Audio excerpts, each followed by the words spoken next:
ಒಬ್ಬ ಶ್ರೀಮಂತ ವ್ಯಕ್ತಿಯ ಮನೆಯ ಮುಂದೆ ಇರ್ತಕ್ಕಂಥ ಮರದ ಕೆಳಗಡೆ 80 ವಯಸ್ಸಿನ ಒಬ್ಬ ಭಿಕ್ಷುಕ ವಾಸವಾಗಿರ್ತಾನೆ. ಆ ಭಿಕ್ಷುಕ ಪ್ರತಿನಿತ್ಯ ಮನೆಗೆ ಅಡ್ಡಾಡಿ ಭಿಕ್ಷೆಯನ್ನು ಬೇಡಿಕೊಂಡು ಬಂದು ರಾತ್ರಿ ಆದೊಡನೆ ಆ ಮರದ ಕೆಳಗಡೆ ವಾಸವಾಗಿರ್ತಾನೆ. ಚಳಿಗಾಲವಾದ್ದರಿಂದ ತುಂಬಾ ಚಳಿಯಲ್ಲಿ ಆತ ಹಾಡು ಹಾಡ್ಕೊಂತ ಕುಳಿತಿರ್ತಾನೆ. ಆ ಶ್ರೀಮಂತ ವ್ಯಕ್ತಿ ಆ ಯಜಮಾನನನ್ನು ನೋಡಿ ಮಾತನಾಡಿಸುತ್ತಾನೆ.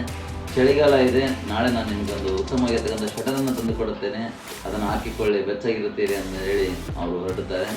ನಾಳೆ ಬರ್ತೀನಿ ಅಂತ ಹೇಳಿರ್ತಕ್ಕಂಥ ಆ ಶ್ರೀಮಂತ ವ್ಯಕ್ತಿ ತಡರಾತ್ರಿಯಾಗಿ ಬರೋದೇ ಇಲ್ಲ. ಸುಮಾರು 12 ಗಂಟೆಗೆ ಬರ್ತಾನೆ.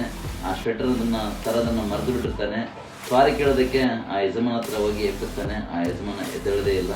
ಆದರೆ ಆತನ ಹತ್ತಿರ ಒಂದು ಚೀಟಿ ಇರುತ್ತೆ. ಆ ಚೀಟಿಯನ್ನು ತೆರೆದು ನೋಡಿದಾಗ ಆ ಯಜಮಾನ ಭಿಕ್ಷುಕ ವ್ಯಕ್ತಿ ಬರೆದಿರ್ತಾನೆ, ಶ್ರೀಮಂತ ವ್ಯಕ್ತಿಗಳೇ, ನೀವು ಯಾರಿಗೂ ಭರವಸೆಗಳನ್ನು ಕೊಡಬೇಡಿ, ಏಕೆಂದರೆ ನನಗೆ ಇಷ್ಟು ದಿನ ಇಲ್ಲದ ಚಳಿ ನೀವು ಭರವಸೆಯನ್ನು ಕೊಟ್ಟಿರ್ತಕ್ಕಂಥ ಸ್ವೆಟರ್ ಮೇಲೆ ಭರವಸೆ ಹೆಚ್ಚಾಯಿತು. ನನಗೆ ಚಳಿ ಹಿಡಿದು ನನ್ನ ಪ್ರಾಣ ನಾನು ಬಿಟ್ಟೆನು ಎಂದು ಹೇಳುತ್ತೇನೆ. ಆದ್ದರಿಂದ ನೀವು ಯಾರಿಗಾದರೂ ಭರವಸೆಗಳನ್ನು ಕೊಡುವ ಮುಂಚೆ ಆ ಭರವಸೆಗಳನ್ನು ಈಡೇರಿಸುವ ಆಗಿದ್ದರೆ ಮಾತ್ರ ಭರವಸೆಗಳನ್ನು ಕೊಡಿ. ಖುಷಿಯಾಗಿರಿ.